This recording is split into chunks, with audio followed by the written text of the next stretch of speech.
Adik-adik, oksigen yang kita hirup melalui organ pernapasan akan diedarkan oleh sistem peredaran darah ke seluruh tubuh loh.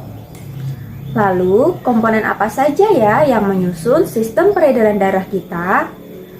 Yuk kita cari tahu.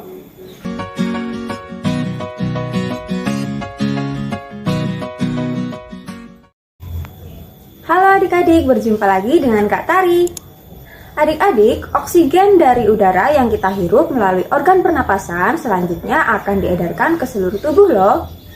Nah, yang bertugas untuk mengedarkan oksigen tersebut adalah salah satu sistem organ yang kita miliki. Namanya adalah sistem peredaran darah. Nah, pasti kalian penasaran kan komponen apa saja yang menyusun sistem peredaran darah manusia? Yuk kita simak animasi berikut ini. Organ peredaran darah manusia terdiri dari darah, jantung, dan pembuluh darah. Darah memiliki fungsi untuk mengedarkan oksigen dan sari makanan atau nutrisi ke seluruh tubuh. Kemudian ada jantung. Jantung berperan untuk memompa darah dari dan ke seluruh tubuh. Nah, jantung terletak di dalam rongga dada sebelah kiri ya.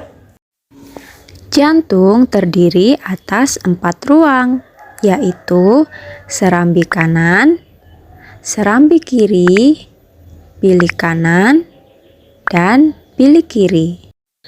Kemudian di antara serambi dan bilik terdapat katup jantung yang berperan sebagai pembatas agar darah di serambi dan bilik tidak tercampur. Kemudian ada pembuluh darah. Pembuluh darah merupakan tempat mengalirnya darah. Pembuluh darah terdiri dari yang pertama ada pembuluh darah nadi atau arteri, yaitu pembuluh darah yang keluar dari jantung. Pembuluh darah nadi atau arteri terbagi menjadi 2, yaitu arteri pulmonalis yang membawa darah dari jantung ke paru-paru. Kemudian ada aorta yang membawa darah dari jantung ke seluruh tubuh. Lalu ada pembuluh darah balik atau vena, yaitu pembuluh darah yang menuju ke jantung. Terbagi menjadi 2 bagian, yaitu yang pertama ada vena pulmonalis yang membawa darah dari paru-paru ke jantung.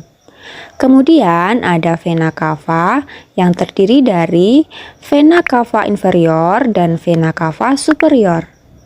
Vena cava inferior membawa darah dari bagian bawah tubuh ke jantung, dan vena cava superior yang membawa darah dari bagian atas tubuh ke jantung.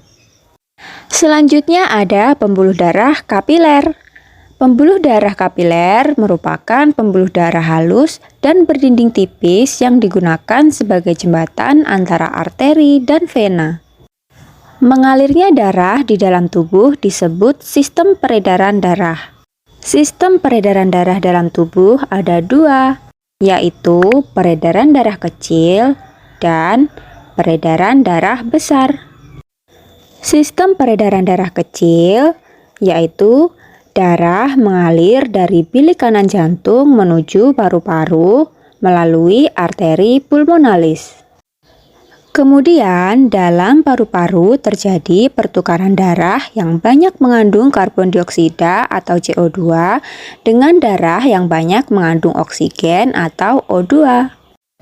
Darah yang banyak mengandung oksigen dari paru-paru akan menuju ke jantung melalui vena pulmonalis. Jadi, sistem peredaran darah kecil memiliki rute dari bilik kanan menuju arteri pulmonalis, menuju ke paru-paru, kemudian menuju ke vena pulmonalis, dan kembali lagi ke jantung menuju serambi kiri. Yang kedua ada peredaran darah besar, di mana darah yang banyak mengandung oksigen atau O2 mengalir dari bilik kiri jantung ke seluruh tubuh kecuali paru-paru, melalui arteri besar atau aorta. Selanjutnya, terjadi pertukaran darah yang banyak mengandung oksigen dengan darah yang banyak mengandung karbon dioksida di seluruh tubuh. Darah yang banyak mengandung karbon dioksida kembali ke jantung melalui vena ke serambi kanan.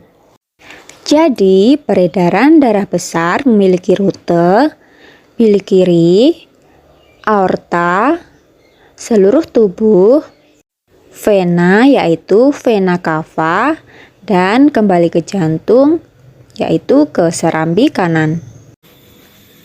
Nah, adik-adik, itu tadi adalah organ-organ yang menyusun sistem peredaran darah kita. Coba kita sebutkan lagi ya.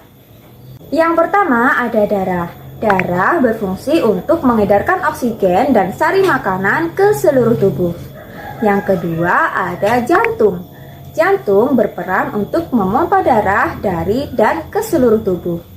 Kemudian yang ketiga ada pembuluh darah yang berfungsi untuk mengalirkan darah. Nah, adik-adik, dari penjelasan yang sudah kakak berikan tadi, kita jadi tahu ya, ternyata ada dua sistem peredaran darah dalam tubuh kita. Yang pertama, ada sistem peredaran darah besar, yaitu peredaran darah yang menuju ke seluruh tubuh. Yang kedua, ada sistem peredaran darah kecil, yaitu peredaran darah yang menuju ke paru-paru. Nah, bagaimana adik-adik? Mudah kan memahami organ peredaran darah dan fungsinya masing-masing? Semoga dari penjelasan yang kakak berikan, kalian menjadi semakin paham ya. Sampai jumpa di materi berikutnya.